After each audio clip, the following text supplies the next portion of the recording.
So the situation in Venezuela is getting more complicated and more likely to escalate into a larger war. I mean, just this week, we've had 2 new strikes. One that Colombia alleges was a fisherman with no cartel connections, and another that left 2 survivors. Our Navy had to go in, conduct a rescue, and then sent these alleged drug traffickers back to their home countries. Meanwhile, the top U.S. military commander in the region abruptly stepped down this week amidst reports that he was skeptical of the legality of these operations that seemingly went from stopping drugs to a war with the cartels and now regime change in Venezuela.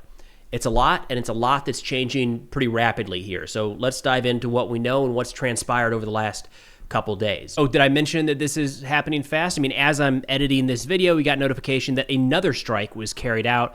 Secretary Hegseth said, quote, on October 17th, at the direction of President Trump, the Department of War conducted a lethal kinetic strike on a vessel affiliated with ELN, a designated terror organization. The vessel was known by our intelligence to be involved in illicit narcotic smuggling, was traveling along a known narco-trafficking route, and was transporting substantial amounts of narcotics. There were 3 male narco-terrorists aboard the vessel during the strike, which was conducted in international waters. All 3 were killed. These cartels are the Al-Qaeda of the Western Hemisphere, using violence, murder, and terrorism to impose their will, threaten our national security, and poison our people. The United States military will treat these organizations like the terrorists they are. They'll be hunted and killed just like Al-Qaeda. Just yesterday, President Trump announced another strike in the Caribbean. He released this footage here saying, quote, it was my great honor to destroy a very large drug-carrying submarine that was navigating towards the United States on a well-known narco-trafficking transit route. U.S. intelligence confirmed this vessel was loaded up with mostly fentanyl and other illegal narcotics. There were 4 known narco-terrorists on board the vessel. 2 of the terrorists were killed. At least 25,000 Americans would die if I allowed this submarine to come ashore. The 2 surviving terrorists are being returned to their countries of origin, Ecuador and Colombia, for detention and prosecution. No U.S. forces were harmed in this strike. Under my watch, the United States of America will not tolerate narco-terrorists trafficking illegal drugs by land or sea. Now, again, this footage that came out looks a little bit different than what we've seen in the past, and there is some speculation that this may have been the result of a strike carried out by a U.S. AC-130 gunship, which is just kind of a boring old cargo plane, except that it's strapped full of all sorts of different weapons. Pretty lethal, all things considered. We use these quite a bit in Iraq, Afghanistan, and Syria. Very, very effective for air-to-ground support in a low air defense threat environment. We know that at least one of these platforms has been forward deployed to the Caribbean, often used alongside or in support of U.S. special operations. Based off of the footage released, it's a very different camera. There's some ideas here that this may have been the first ACU-130 use in Caribbean operations. Now, President Trump mentioned that 2 of the 4 were killed, and we do have reporting. Immediately, we had reporting that 2 of those members had been picked up by the U.S. Navy. So the Navy went back in after the strike, picked these guys up, rendered medical aid, it appears, detained them on board, and now we have sent them back to their countries of origin, Ecuador and Colombia. The Associated Press says the repatriation avoids questions for the Trump administration about what the legal status of the 2 would have been in the U.S. justice system. It may also sidestep some of the legal issues that arose out of the detention of enemy combatants in the global war on terror, as well as challenges to the constitutionality of the current operation. Now, I saw this portrayed as kind of a very clear black and white, and I don't think that's accurate. So I saw some folks say, if they are enemy combatants, why release them? That must mean that we don't have the evidence to charge them in U.S. court. And look, it's apples to oranges in a lot of ways. The best comparison I think we have recently is the global war on terror, and it does fit here as we've labeled some of these cartels as foreign terror organizations and are carrying out some very similar operations. When we look at operations, lethal strikes in, say, Syria, just even this year, right, against Al-Qaeda or Islamic State, it would have been unusual after a strike for us to go in and pick up guys that were not killed but wounded and then immediately send them back to their home countries. That's not generally how we would do things. Most of the time, you'd expect maybe a follow-on strike to fully eliminate that threat, or we might go in and detain and question those people ourselves. Now, over time, throughout the global war on terror, we have taken people, say that we've detained from certain countries fighting in Syria or Iraq under Islamic State or Al-Qaeda, and we have sent them back to their country of origin to be prosecuted. So it's not completely out of the blue. It is interesting here, though, and it kind of gives us an idea of what we might expect going forward as we wage this global war on terror 2.0, drug war 2.0, whatever name this is going to get. Now, some details here from Colombian media. They say Jonathan Perez, 34, was sent to a hospital in southern Bogota as his health condition is serious. President Petro, the Colombian president, said that he was already in custody. Quote, "We received the Colombian detained in the narco submarine. We are glad that he's alive and he will be prosecuted according to the laws." The Colombian Interior Minister said that he will be prosecuted, he will be received as a criminal, because so far what is known is that he was carrying a boat full of cocaine. In our country, that is a crime. And despite the fact that it was in international waters, his repatriation will be as if he were being prosecuted in the United States. So a key component here is the two countries of origin, and this is another similarity to how we operated in the global war on terror. It didn't really matter if an ISIS member was from Yemen or Iraq or Afghanistan, they were ISIS. That was the tie was to a foreign terror organization. They became a legitimate target. And I think we're going to see more and more of that in the Caribbean, where the country of origin is not as important until at some point we find out that one of these is American, of course, should that be the case. But it's more their ties to these cartels. And in this case, they were sent straight back home. And those countries are treating them as criminals, saying, look, we're based off the evidence we have so far, yeah, these are traffickers. And we are going to prosecute them like we would any other trafficker. Now, I'm not sure how airtight Colombia or Ecuador's laws are around this sort of thing and what sort of sentence they might receive. Not super tied in with that. But a key component here is I do want to separate out, and today's video is going to have a lot of this. Nuance is required.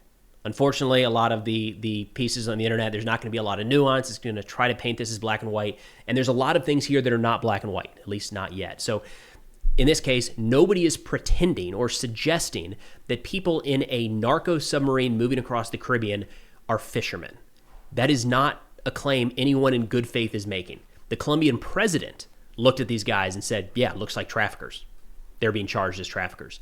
There is a separate claim made from a strike a month ago that Colombia's president is saying that strike back in the middle of September, that was a fisherman. Two separate instances, all right? We have to keep that in mind here. Now, getting into this, Senator Rand Paul has been pretty consistent, I would argue, over the course of his career in arguing that a lot of these powers need to be tightened up in Congress, not something that the president should carry out on his own. He's been pretty consistent since these strikes began in the Caribbean. He spoke to this just earlier today, and I feel like it's worth giving this a listen as to how he's framing operations in the Caribbean before we get into these allegations from Colombia that we may have, just a couple days ago, inadvertently murdered a Colombian civilian. Here's Senator Rand Paul. On this, President Trump has authorized military strikes against suspected drug boats in the Caribbean. As you know, so far, more than 20 people, Senator, have been killed in 6 different strikes. Do you believe that these strikes against these suspected drug boats are legal? No, they go against all of our tradition. You know, when you kill someone, you should know if you're not at war, not in a declared war, you really need to know someone's name at least. You have to accuse them of something. You have to present evidence. So all of these people have been blown up without us knowing their name, without any evidence of a crime. And for decades, if not centuries, when you stop people at sea in international waters or in your own waters, you announce that you're going to board the ship and you're looking for contraband, smuggling, or drugs. This happens every day off of Miami, but we know from Coast Guard statistics that about 25% of the time the Coast Guard boards a ship, there are no drugs. So if our policy now is to blow up every ship we suspect or accuse of drug running, that would be a bizarre world in which 25% of the people might be innocent. The other thing about these speedboats is they're 2,000 miles away from us. If they have drugs, they're probably peddling drugs to one of the islands of Trinidad or Tobago off of Venezuela. The idea that they're coming here is like, it's a huge assumption, and really shouldn't you have to present some proof? It is the difference between war and peace. In war, though, you don't ask people's name. But if they want all-out war where we kill anybody and everybody that is in the country of Venezuela or coming out, that has to have a declaration of war. It's something that is not pretty, very expensive, and I'm not in favor of declaring war on Venezuela, but the Congress should vote. The president shouldn't do this by himself. Let's talk about. So again, there's some nuance that we're going to get into in today's video where you can argue that cartel, and I think I feel like I've been consistent with this. Cartels are bad. Drug trafficking is bad. That is causing damage to the United States, no doubt. But do we have the legal authority to just start killing people left, right, and center? And what does that mean down the road? What kind of doors does that open up?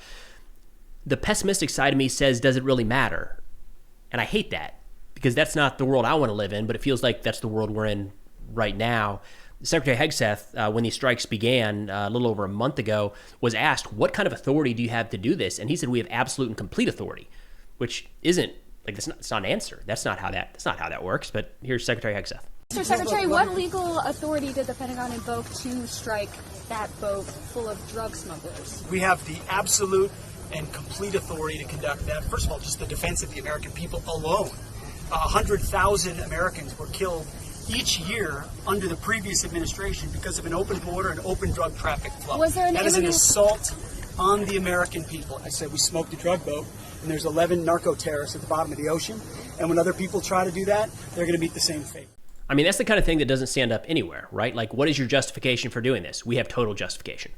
That's not an answer, and I'm nervous, and I think the Admiral Halsey that just stepped down as well, if I'm reading between the lines, trying to interpret something that has not been made public, it's that he's looking at a lot of this and saying that's not how we do things. And he probably lines up more with Senator Paul. Again, my assumption overlaying onto his actions that he has not made any public statements to this end. I want to be clear on that. I think he's looking at this going, this is not how we do things. And it's starting to cross some lines into someone in the chain of command, whether it's Secretary Hegseth, whether it's President Trump or somewhere else, is making, there's some allegations that it might be Stephen Miller in the White House actually making the calls on some of this. My read is that the Admiral looked at that and said, this is not going the right direction. And I can understand that based off of how we just kind of keep sidestepping some of the real legal questions around this. And again, we're going to get into, it's really our word against theirs. That doesn't make me feel good in a lot of ways. Personal opinion there, but the Venezuelan president, the Colombian president, and this is part of the issue, right? How much of this are we talking about with Colombia and Ecuador and Trinidad and Tobago a couple days ago? I thought the issue was Venezuela here, but the Colombian president put out a statement saying that the boat attacked on September 16th was Colombian, had an engine on top as a sign of damage and was turned off. Presumably, it was in Colombian waters. Who was there was a lifelong fisherman, Alejandro Carranza, who has not returned to his home.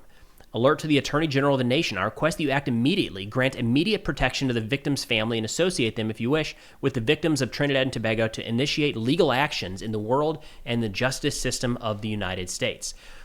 So I want to separate this out again. This was a strike on September 15th. I'm going to play the footage and give all of the information we have from the U.S. perspective on this strike.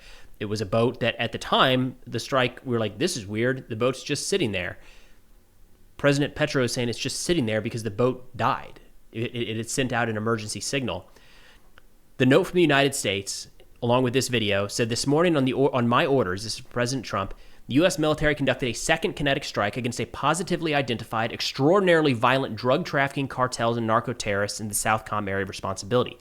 The strike occurred while these confirmed narco-terrorists from Venezuela were in international waters transporting illegal narcotics headed to the United States. These extremely violent drug trafficking cartels pose a threat to U.S. national security, foreign policy, and vital U.S. interests. The strike resulted in 3 male terrorists killed in action. No U.S. forces were harmed in this strike. And again, I want to play this footage because, sometimes the footage is pretty clear. I think the very first strike, it was like, man, that is a big boat. It looked like there were some bundles of something in the middle, clearly a couple different engines. Some of the other footage we have, it's just a lot blurrier and hard to tell exactly what it is we're looking at. President Petro, with this footage, said, quote, U.S. government officials have committed a murder and violated our sovereignty in territorial waters. Fisherman Carranza had no ties to the drug trade, and his daily activity was fishing. The Colombian boat was adrift and had its distress signal up due to an engine failure. We await explanations from the U.S. government. And we're not getting any more details. And there's a part here where there's going to be aspects that are classified, and we can't put that out, and the national security concerns. But I wonder if we've crossed that line when we start seeing allegations that we've killed innocent civilians. And to Rand Paul's point, if we're at war and we're killing everybody that we think could possibly be associated with a cartel off the coast of Venezuela, we're going to kill a lot of civilians. this standoff type munition, we're going to get something wrong. I feel like this would be enough of a prompt to come out and say, here's the evidence to confirm that this was not a fisherman. It definitely was a drug trafficker. But right now it's he said, she said. Now, President Trump, seemingly in response to this, just today, so 12 hours after the Colombian president said, that was a fisherman, one of our citizens in our territorial waters, you killed him, what is your explanation? President Trump responded with a post saying, President Petro of Colombia is an illegal drug leader strongly encouraging the massive production of drugs in fields all across Colombia. It has become the biggest business in Colombia, and he does nothing to stop it, despite large-scale payments and subsidies from the U.S. that are no more than a long-term ripoff of the United States. As of today, these payments or any other form of payment or subsidies will no longer be made to Colombia. The purpose of this drug production is the sale of massive amounts of product to the United States, causing death, destructions, and havoc. Petro, a low-rated and very unpopular leader with a fresh mouth towards America, better close up those killing fields immediately, or the United States will close them up for him, and it won't be done nicely. Again, with a lot of this, it's statements like that where on its own, nobody would have read anything into that 6 months ago or 9 months ago, whatever it is. But the timing of that statement kind of going after and saying we're cutting subsidies to Venezuela, I don't know what those subsidies are. I don't know if they're good. I don't know if they're the net benefit of the United States. But the fact that those subsidies are withdrawn 12 hours after Colombia alleges us of killing one of their civilians, one of their citizens, you can't ignore the timing there. And as we're starting to see more and more of this bleed into, frankly, some of our allies in the region, Trinidad and Tobago, for one, just a couple days ago, said their citizens, not cartel members, were killed in a recent strike as well. We got reporting in the Financial Times saying that the objective of the U.S. mission has shifted from fighting drug traffickers to regime change. And this is something we've discussed in a lot of recent videos where I understand the jump from we want to stop the flow of drugs in the United States, therefore we must go after cartels. I think that is a rational step to make. That's not hard to get from A to B.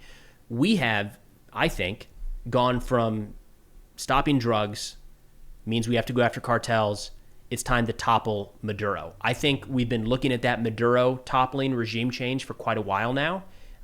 Clearly, since the beginning of these operations, we're just still not making that case publicly.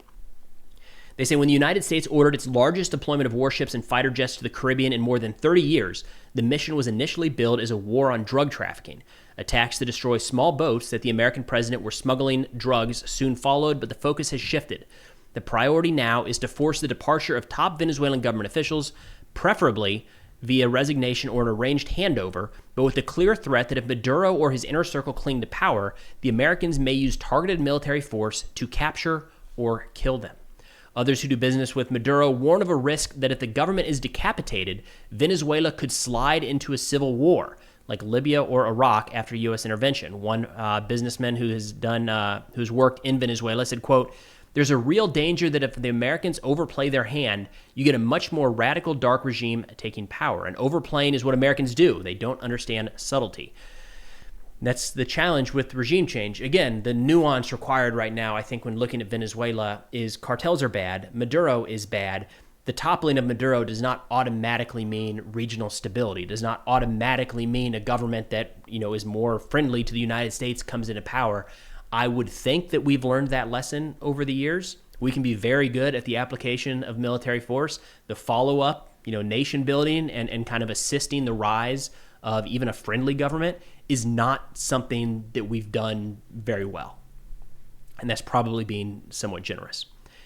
They talked to a former Trump administration official here who said, quote, "Trump doesn't talk about elections, the opposition, or democracy," talking about in Venezuela. "That leaves it open to him to define a win in Venezuela any way he wants. What he likes is being a showman. He wants lots of explosions."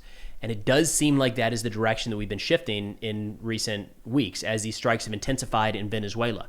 We're not hearing much about what might come after Maduro. We're just seeing a lot of threats against Maduro. There was President Trump just the other day was asked, hey, it sounds like Maduro has offered up just about everything to you. Like he's ready to step down. So the step down thing is a little, 3 years. He said he might step down. But a reporter in the White House said, what's going on? It sounds like he's offered everything up. Is that actually true? And here's what President Trump had to say.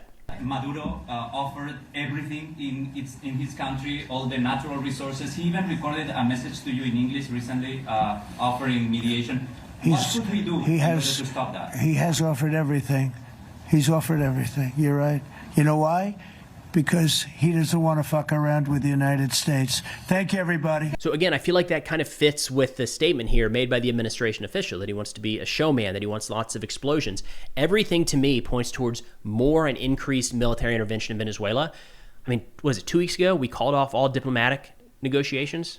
That was out. It seems like Venezuela offered up another deal last week that we turned down as well. Everything is trending more and more towards an increase in military strikes. I think that's probably what we should realistically expect in the near future.